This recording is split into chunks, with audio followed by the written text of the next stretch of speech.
Good afternoon, everyone. Thank you for joining us today. The title of today's session is Test Confidence, Helping Adult Learners Overcome Anxiety and Succeed. At this time, go ahead and find your chat box as you will be utilizing it throughout the session today. And if you do have any questions, feel free to drop them in the chat box. I will do my best to address them as I go, or definitely towards the end of the webinar. All right. And hello again. Good afternoon. My name is Daisy. Greetings from sunny South Florida. I work here in Palm Beach County with the Department of Adult and Community Ed as an operations specialist. And I also work as an adjunct professor at Florida Atlantic University.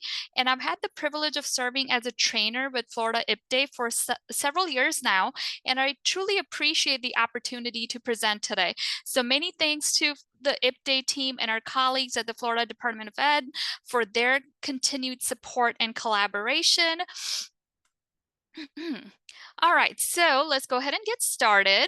Our agenda today includes 5 key parts. The first one is going to be an icebreaker to get us all warmed up. Second is the understanding the roots of test anxiety. So why does anxiety even happen and what does it look like? Okay. Third is creating a supportive learning environment. So how can we foster confidence and reduce stress amongst our students? And then number 4 is the purposeful preparation for success. So this is where I will be sharing some practical strategies with you so you can better prepare your students. And last but not least, we're going to do some closing reflections and key takeaways so you leave with actionable insights. All right. And as far as the objectives go, basically the objective for today is that by the end of this session, you will have practical, easy to apply strategies to reduce anxiety, boost focus, and help students perform at their best. So I went ahead and told you guys a little bit about myself. So now I want to kind of get to know you guys a little better. So we're going to start with a simple question, all right? And for this, you are going to use the chat box. In the chat box, go ahead and let me know what comes to mind when you hear the word test or exam or assessment. What is the first thing you think of?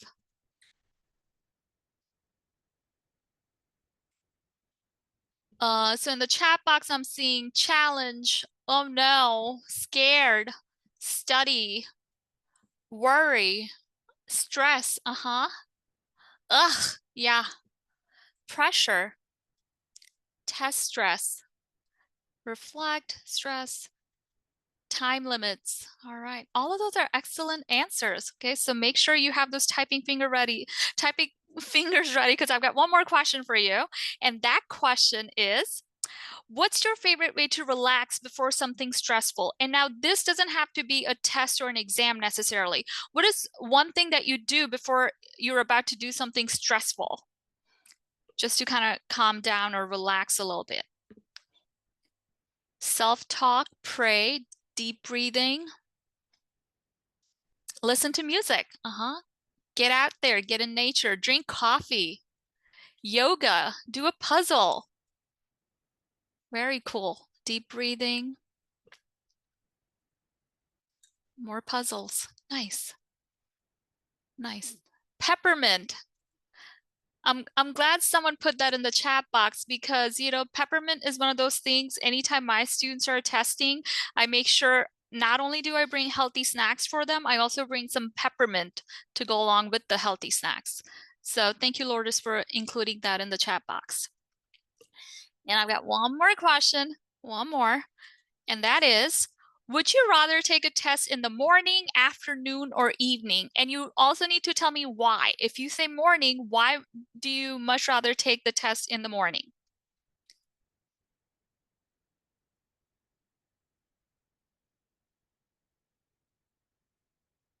Morning so you can get it over with. You're more alert in the morning. Looks like majority of you are saying morning, except for a couple people. I think I read one evening and one afternoon in the chat box. Afternoon because I'm more focused in the afternoon. Okay.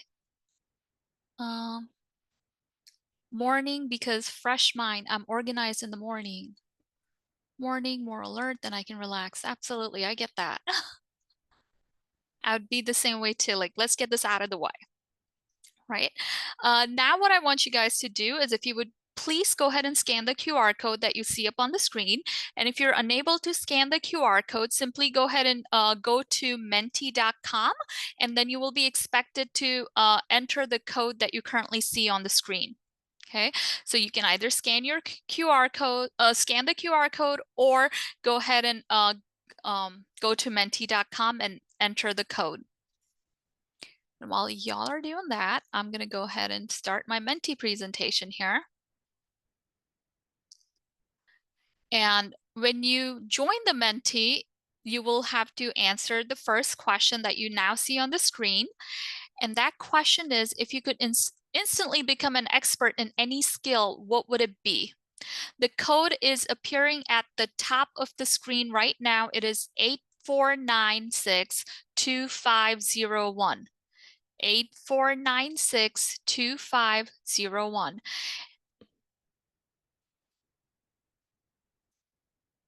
And I'm going to give you guys a couple more seconds to log into the Menti.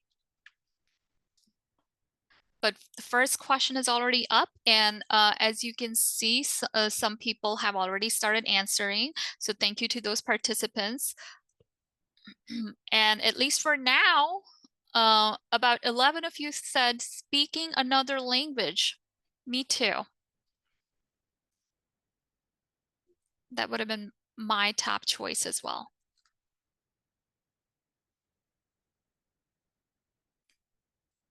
All right. Now, of course, if you were doing this in the classroom with your students, you're not necessarily going to move on to the next question right away, right?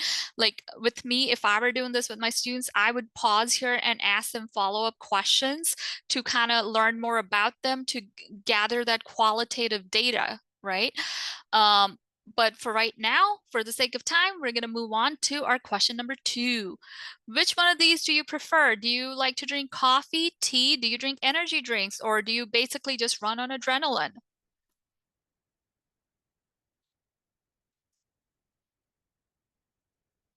If you're looking for the code, it is at the top of the screen. It is 84962501. 84962501. It's at the top of the screen. And as y'all can see, coffee is in the lead here. And I just want to point out that bar graph is also one of those things that is part of our curriculum, whether you teach ESOL, ABE, GED, IET, CTE. Bar graph is certainly one of those things that our students need to know how to interpret the data that becomes available on there. So if I were doing this in the classroom, I would not be moving on to the next question. I would be, doing some more I would be asking them more follow-up questions and ensuring that they actually understand how the concept of a bar graph works.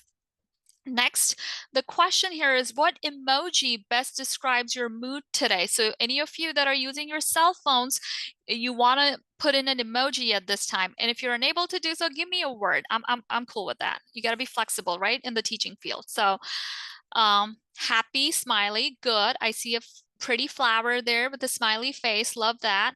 Ugh, okay. Happy face, good. Grateful, always. A heart. Are those fireworks? Excitement, I guess. We're feeling silly based on some of the other ones that I see on here. Okay. Just a fun group. Happy but tired. Okay. Cake. Okay. Happy birthday. All right, cool. Thank you. And I think I have a couple more questions here for you. The next one is, if you could teleport anywhere for lunch or dinner, if you've already had lunch, focus on the dinner here, okay? Where would you go tonight? Okay, so if you could teleport anywhere for lunch or dinner today, where would you go? Mexico, Japan, Greece, Hawaii, Italy, Africa. Great answers. Got 2 pairs. Okay. 3. Tuscany, fancy. Several of you want to go to Paris.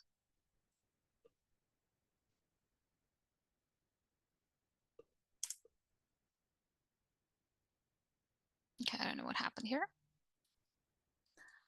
All right, and now our next question is, on a scale of 1 to 10, how fast is your brain working today?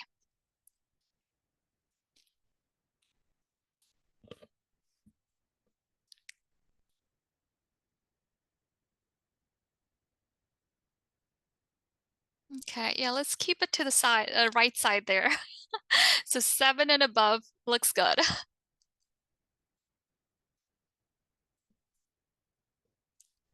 And one more question. What's a strategy you use to calm your nerves before a test, presentation, or a big task?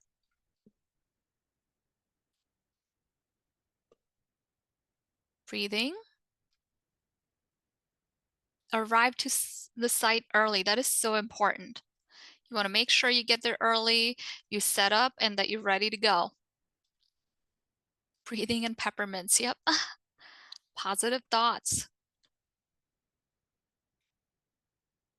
So, as you can see, the word cloud there is populating, and that answer that you see right there in the dead center that reads breathing, it's in big bold letters because that happens to be the most popular answer right now.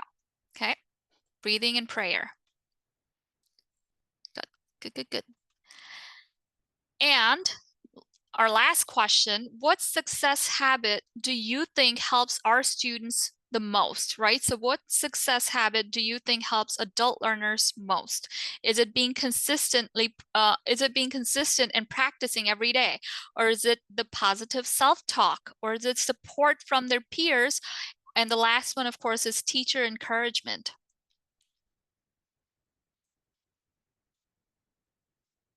So it looks like at this time, we've got consistent practice in the lead. Okay.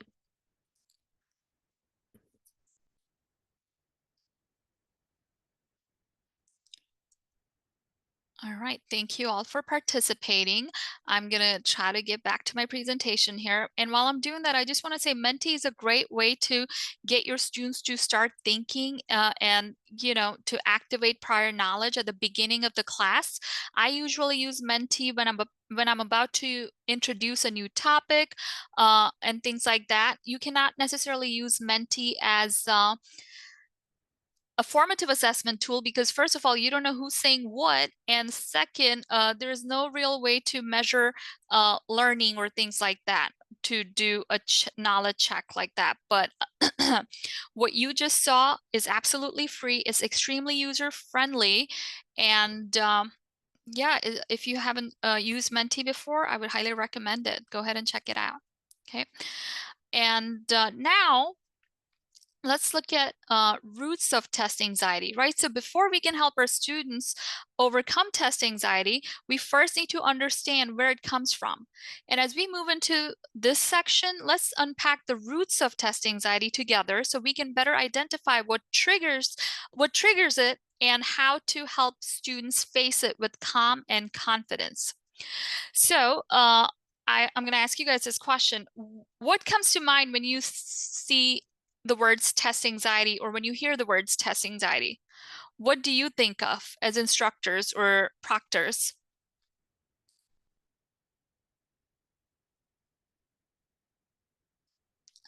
Sweating, panic attack, panic, sad,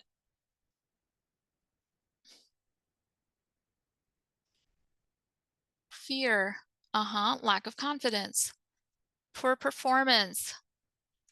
All excellent answers. And we're going to be talking about all of these things here in a little bit today. So test anxiety is a combination of physical, emotional, and cognitive responses that can appear before or during exams, often impacting performance and confidence. And as far as the physical traits go, it may show up as sweating, a fast heartbeat, or muscle tension. Okay, when we talk about the emotional ones, emotional anxiety, it can bring a feeling of worry or fear or low self-confidence that make the experience feel overwhelming. And you guys have already gone ahead and put all of these words in the chat box, so we're good there. And then cognitive, students may face racing thoughts, mental blocks, or trouble focusing even when they have studied well. Okay, so recognizing these signs is the first step in helping students manage them. Um, and as we dive deeper into this topic, let's look at some data that helps put test anxiety into perspective. So right now, there are about 3.9 million adult undergraduates enrolled in US colleges and universities who are between the ages of 25 or 85. And that means a large portion of our students are balancing academics with jobs, families, and everyday responsibilities, all of which can increase stress levels. Research also shows that 20 to 40% of students experience moderate to high levels of test anxiety, which can directly impact their performance and confidence. And even more striking, 78% of students report moderate to high stress overall, often linked to concentration problems, procrastination, and feeling overwhelmed. So real quick in the chat box, give me a quick yay or nay. Do these numbers surprise you? No, yes, no, yay, no, no, no, no. Okay. I don't know about surprise, but these numbers certainly remind us that test anxiety isn't rare or isolated, right? It's something that affects a large part of the adult learning population and something we can address with the right strategies. And test anxiety often arises from a mix of personal and past experiences.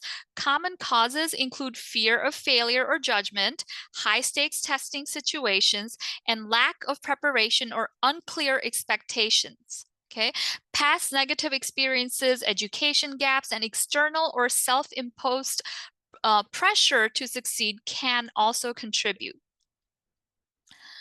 So, which of these do you think is most common among your learners? Is it the education gaps? Is it the pressure to succeed? Or is it just fear? Go ahead and let me know in the chat box. Fear, okay, fear, past negative experiences. Yep, that will do it. All of the above. All right. Lack of preparation. Okay. Okay. So now let's take a moment and talk about something that often goes unseen, right? The invisible weight of managing multiple responsibilities while pursuing educational goals. So for many students, education isn't the only priority.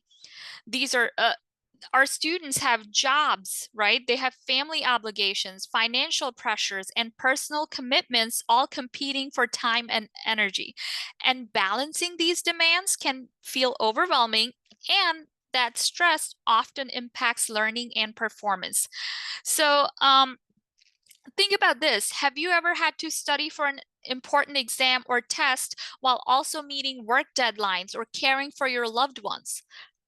I'm sure we all have been there at some point in our careers, right? It's a lot to handle, and it's completely normal to feel stretched thin. So we need to help students manage these competing priorities without sacrificing well-being or academic success. And why does it matter? So here's the thing, right? Test anxiety matters because it directly impacts learning and performance. When anxiety rises, it can block knowledge recall, reduce test performance, and weaken long-term confidence. Over time, this not only impacts how our students feel, but it also impacts the measurable outcomes like skill gains and assessment results. So managing test anxiety, therefore, isn't just about reducing stress, it's about helping students unlock their full potential and perform at their best. So now let's talk about how we can create a supportive learning environment at our school sites that will help reduce test anxiety. And as educators, you guys are probably already aware of this. There are two main types of assessments out there, right? So we have our formative assessment first on the left side. This happens during learning. It's ongoing, providing feedback to help students improve and adjust as they go. And think quizzes or discussions or exit tickets. And if you use tech tools like Kahoot and online polls at the end of the unit, that right there is formative assessment. You're already doing this in the classroom, right? And then on the other hand, we have summative assessment. This happens after learning. So it evaluates overall understanding at the end of a unit or course. Think final exams or those final end of the term projects or standardized tests even. All right. So if you are a TABE district or a Casas County, when your students are taking that post test at the end of the term, that right there is summative assessment. And with that being said, a quick question for the participants here. What formative assessment tools do you use in your classroom? And if you're not an instructor, what is a formative assessment tool that you have used in the past that you absolutely like? Just go ahead and share that with us in the chat box. So someone said a short quiz, pre-test,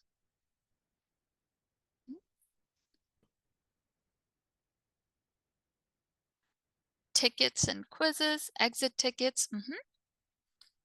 So yeah, all of those are formative assessment tools. Ines said Kahoot and exit tickets. All right, and one more question. Now we're going to switch gears to summative assessment. What summative assessment do your students take? So this is where I want to know, do you guys do TABE testing or CASAS testing or BEST testing? What summative assessment do your students take where you are at? CASAS, TABE, all right.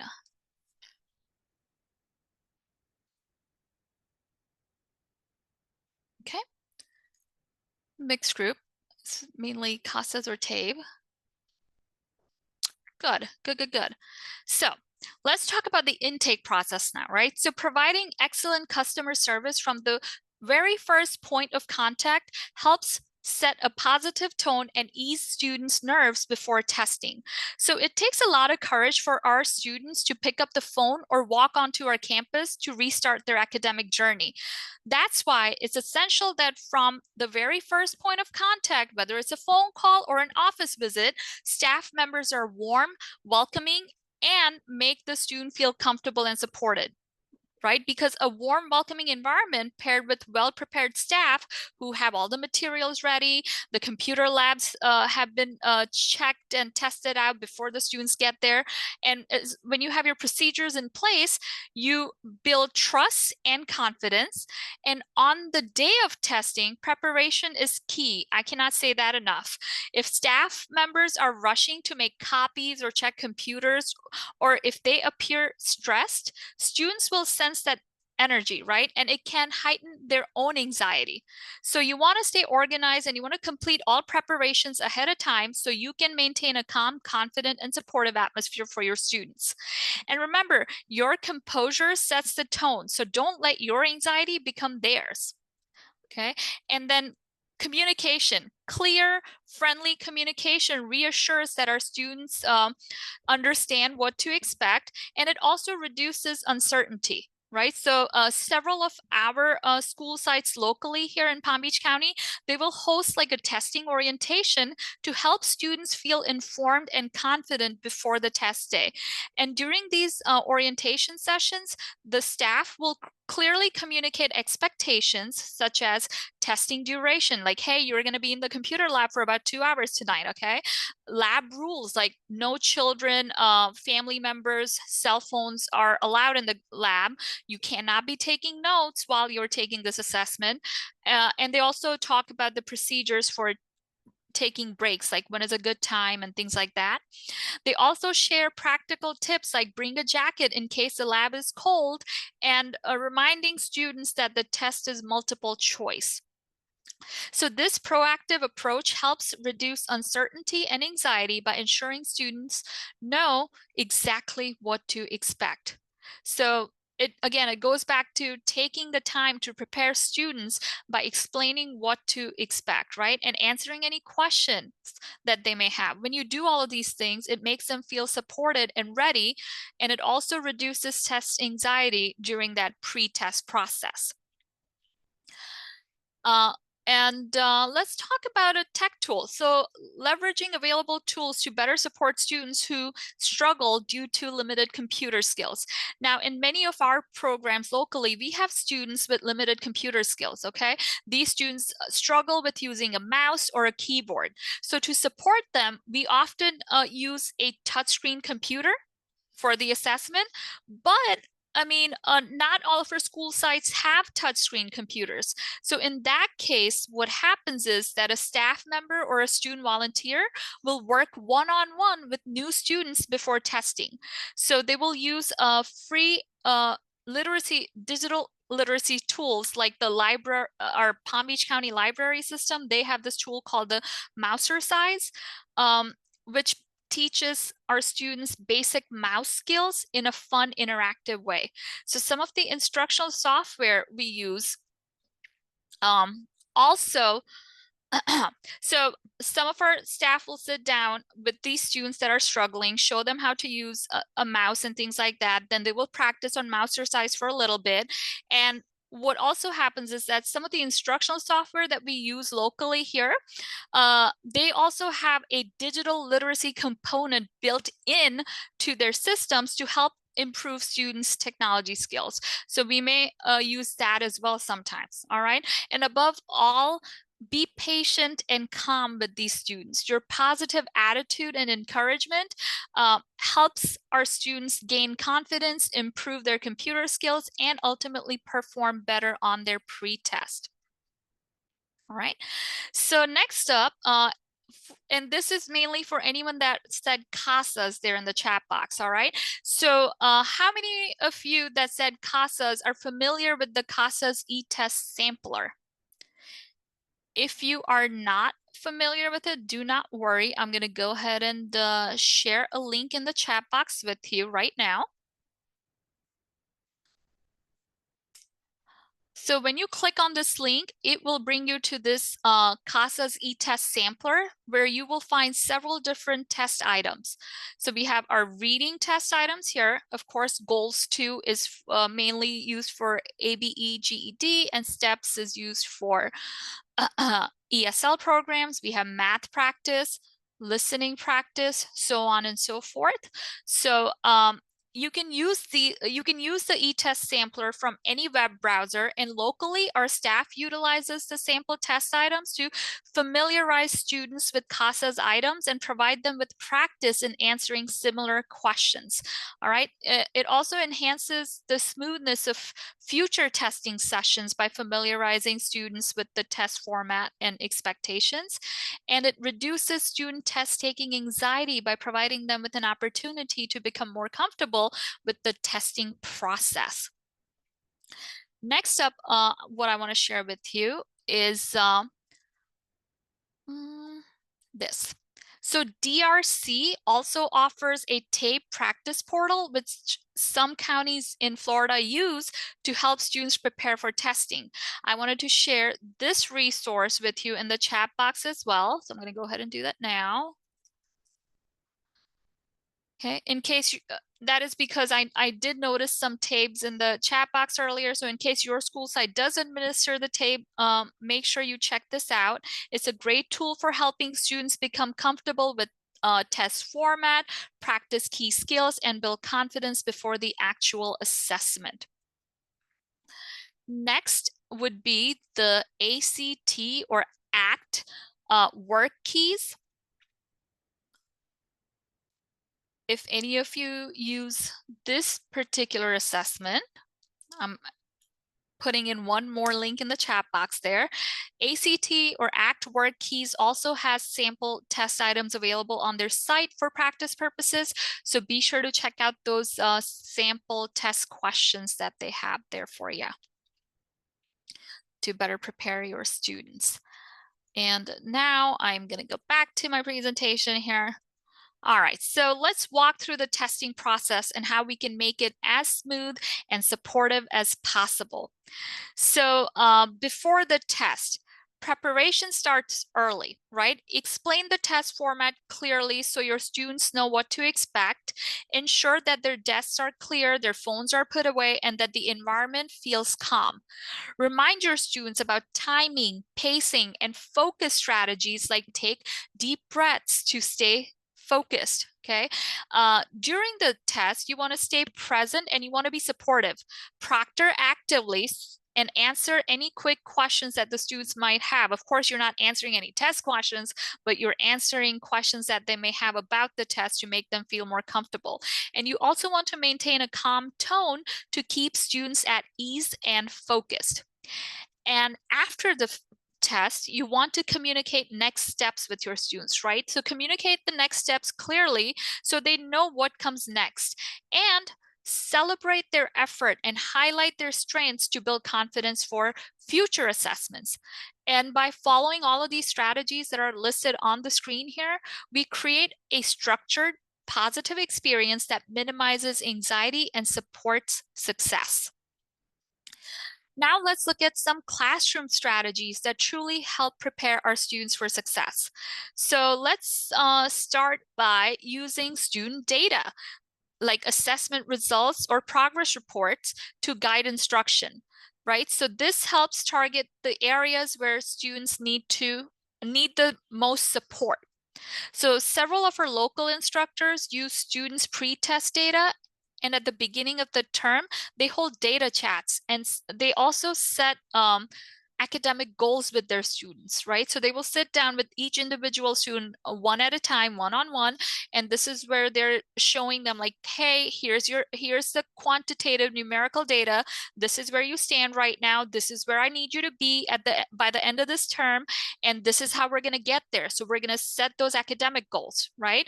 And these conversations help students understand their current skill levels, identify specific areas for improvement, and take ownership of their own learning.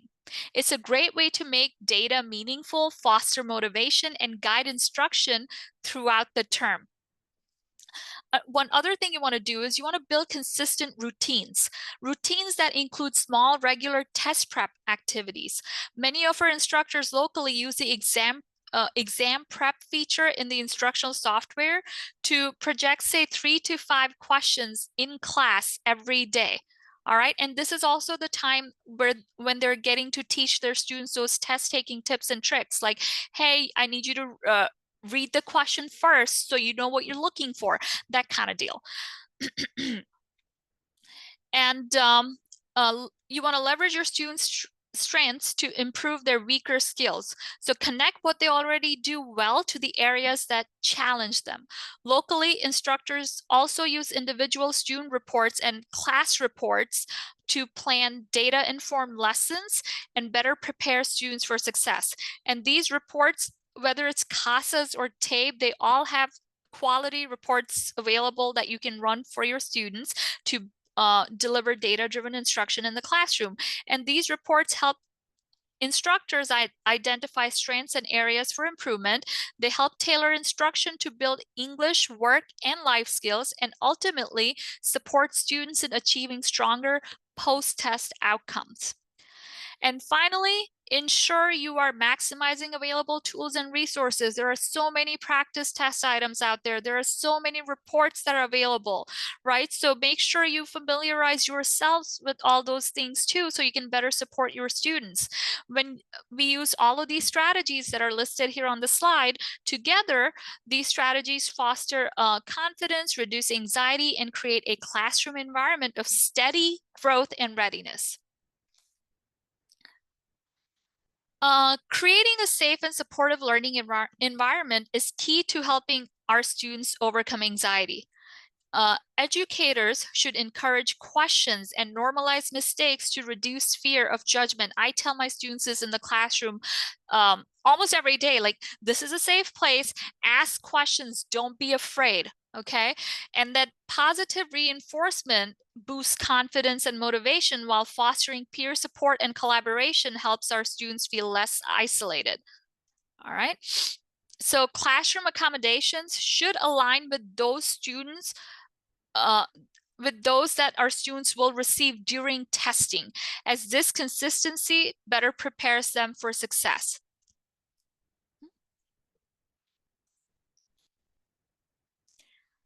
And whether you are a classroom teacher, a career counselor, or an administrator, we all play a critical role in supporting our students beyond the traditional teaching, right? So by modeling resilience and a growth mindset, educators inspire students to persevere through challenges. Tracking progress and adjusting instruction based on students' feedback fosters a responsive and effective educational environment. And we all know, right? In adult ed, we all wear multiple hats anyways. So embracing the role of a coach, right? So embracing the role of a coach helps students feel guided and motivated throughout their academic journey. So now let's talk about some purposeful preparation tips and tricks.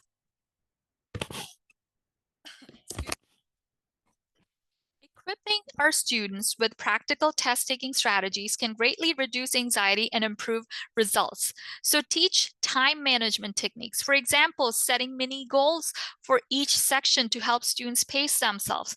Locally, a lot of our instructors use an online timer that they project while students are working on an activity or while they're taking a quiz or a test. Because think about it, any of these assessments that our students take, right? Whether it's TABE or CASAs or the official GED test, all of these tests are timed. So our teachers locally make it a habit where their students are getting to monitor their time, and they're getting into that habit of monitoring their time to better prepare themselves for that post-test.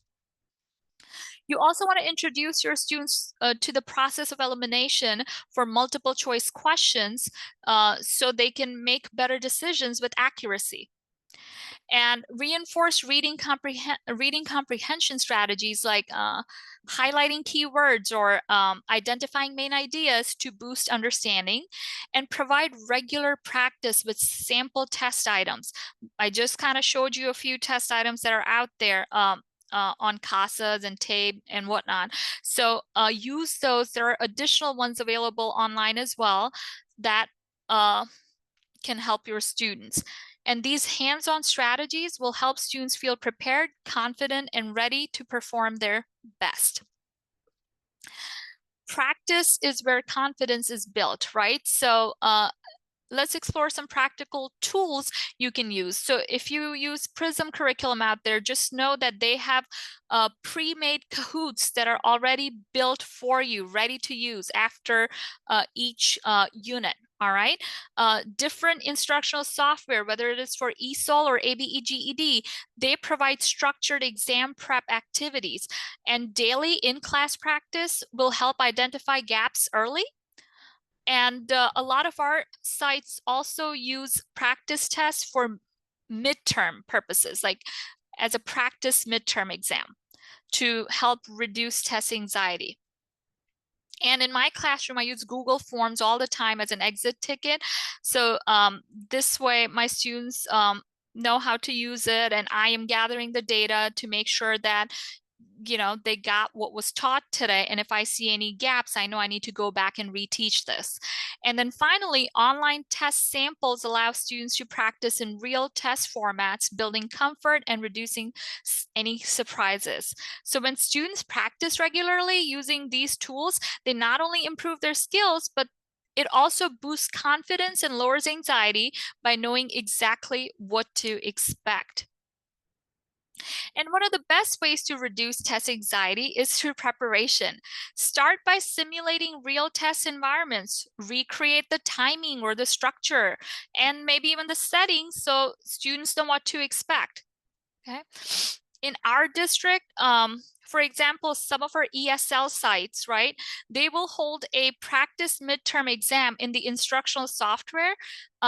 And it is conducted in the same computer lab where students will complete their actual post-test at the end of the term. And this practice exam is not used for reporting purposes at all, okay?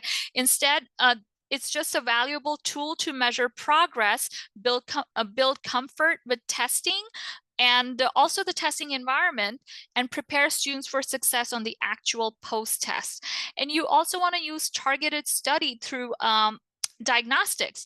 Identify each student's strengths and weaknesses to create focused study plans that make their practice time more effective, and celebrate small wins along the way. Even small improvements deserve recognition. This builds motivation and a sense of accomplishment. Okay, and finally, the last one, consistent feedback and support. When we offer consistent feedback and support throughout the process, it's like regular encouragement and constructive guidance, right? So it reminds our students that they're not alone. We're here to help them. So now we're going to shift gears here and talk a little bit about the GED side of things, all right? So locally, when our students take the pre-test and they score high enough where they end up in a GED level classroom, what happens is during the first couple of weeks of class is that we ask them to create an account on GED.com using their demographic information, their email and whatnot. So the teachers will actually do this with them. They will help the students do this in the classroom during the first couple of weeks of class.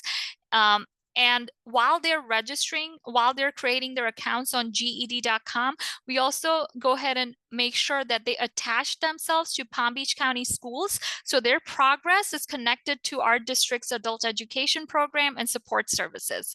And after setting up the account, students are also encouraged to take the GED Ready practice test, which of course predicts the readiness for the actual GED test, right? So and we also provide vouchers to some of our students that are taking the GED Ready practice test.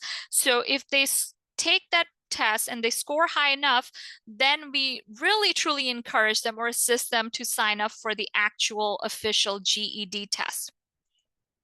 And for any GED instructors that may be on the webinar today, I'm going to go ahead and share this with you, just in case if you haven't seen this. But it is a practice portal that is available. It's a tutorial. So using the GED test tutorial in the classroom will help your students get comfortable with the test format and tools, which of course will reduce anxiety and build confidence. So be sure to check that out. And any of my math instructors on the call today, GED also has a tutorial about their calculator use. So using the GED calculator tutorial in the math classroom helps students become comfortable with the actual GED calculator, improving their accuracy and speed. All right. And in the chat box, go ahead and let me know if you know or have used the GED mobile app. Can I get a quick yay or nay? And if you haven't, that's fine. It's, some of our teachers locally are still getting to learn about this now. It's fairly new. I have included a link in the chat box there for you. But GED now offers a mobile app that allows students to practice anytime, anywhere.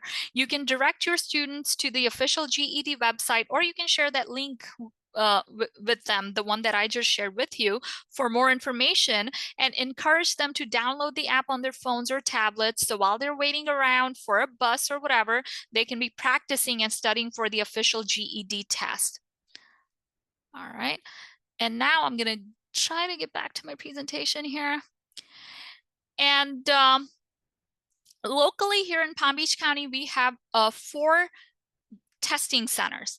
All right. And I got to give a shout out to our GED manager, Sharon Webb. I don't know if she's on here or not, but to help reduce anxiety on test day, Sharon, our testing manager, offers tours for current students so they can become familiar with the testing environment in advance.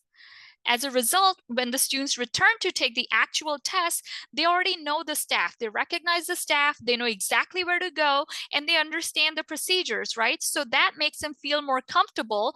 And of course, it significantly reduces test day anxiety. So testing tours and talks to boost our GED students' readiness. Next, technology. It offers valuable resources for students preparing for assessments like TABE, CASAS, and GED. Practice apps tailored to these tests provide interactive and accessible learning experiences. You can use GED prep platforms like Khan Academy and GED.com because these resources offer structured lesson plans and practice tests. You can use flashcards or tools like Quizlets, right, to better prepare your students. And online support communities create space for learners to share experiences and seek advice. So, like, we use Google Classroom, or some of our teachers have like a whole class WhatsApp group where students get to support one another. And by integrating these tools, teachers can enhance engagement and provide students with flexible, personalized study options. All right, we are approaching the end of our presentation here, but I do have a few more slides. So incorporating mindfulness and stress management techniques into the learning process can greatly benefit our students. A lot of you said deep breathing, right? So deep breathing exercises help calm the nervous system and improve focus. Okay, short visualization and positive affirmations foster a constructive mindset and reduce negative self-talk. Journaling provides an outlet for expressing fears and tracking progress. And these techniques altogether not only reduce anxiety, but they also enhance overall well-being, making students more resilient and better equipped to handle academic challenges. And talking about resiliency, our state of Florida has 11 resiliency characteristics that can be used to help students manage test anxiety, build confidence, and strengthen success. By connecting these different traits to simple classroom strategies like goal setting, gratitude, mindfulness, and peer mentoring, teachers can create a calm, supportive learning environment, right? Encouraging perseverance or responsibility and self-awareness also helps students view tests as opportunities for growth rather than stress. So modeling resiliency every day empowers our students to stay focused, confident, and ready to perform their best. And I know we're all familiar with these strategies here, whether you've been in K-12 or you're in adult ed. During the week of testing, I tell my students that, hey, I want you to set yourself up for success. Start by developing a clear study plan that outlines what you'll review and when. Focus on areas where you need the most improvement. Adopt healthy habits by balancing study sessions with exercise, relaxation, and nutritious meals to keep your mind and body energized. On test day, make sure to get a good night's sleep and eat a healthy meal to boost focus and stamina. Stay calm and confident, monitor your time, all of those things, right? And it's important you remind them, like, hey, you need to listen closely to your proctor's directions too. And if anything is unclear, don't hesitate to ask questions before starting. Take your time during the test, manage it wisely, and most importantly, you want to celebrate your effort as much as your results. Completing your test in an accomplishment to be proud of. And of course, on testing day, right? On testing day, I like to be the biggest cheerleader for my students, full of encouragement and positive energy. I make sure they're ready to perform their best by providing fuel, which is going to be our healthy snacks and drinks, right? To keep their bodies energized and their minds sharp. I also play some upbeat music before the test begins to lift their spirits and create a lively, motivating atmosphere. And most importantly, I surround them with positive vibes, offering words of encouragement like, you've got this, you can do it, okay? And reminding them like, hey, you've been practicing for a while. I have full faith in you. You got this. Remember, when you look good, I look good. So go out there, make yourself look good and make me look good too. All right. So Those are just some things I tell my students. I tell them, I'm so proud of you. I am so proud of you. Makes me proud. Go out there and make me proud. All right. So when we combine these elements, we create a space where students feel energized, supported, and ready to succeed. Now, at this time, I want to ask, are there any questions? I know I've been doing a lot of talking, but if you have any questions, please go ahead and share them in the chat box.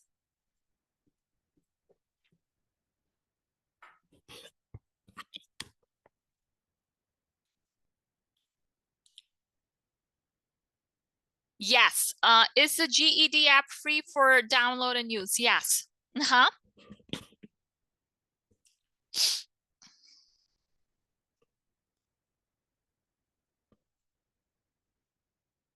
All right. So at this time, we would appreciate it if you would provide us with some feedback. We just went ahead and launched the evaluation. Please be sure to provide us with some feedback on today's session. And while you guys are doing that, I also want to mention that next week, IPDAY is offering a wonderful Tech Tuesday webinar on October 28th at 1 p.m. Eastern Time. Okay, so be sure to visit Florida IPDAY's website and sign up for this amazing webinar called AI in Adult Ed, What Teachers Use, What Students Do, and What Admins Need to Know. So make sure you check that out after you are done completing that evaluation form, that is. And as we wrap up today's session, remember, confidence is contagious. Every word of encouragement, every calm moment, and every bit of preparation you give your students helps turn anxiety into achievement. So go out there, be the cheerleader in your classroom or at your school sites, and keep those positive vibes flowing. Your energy sets the tone. So when you believe in your students, they'll start believing in themselves. Have a great day, everyone. Thank you for joining us today.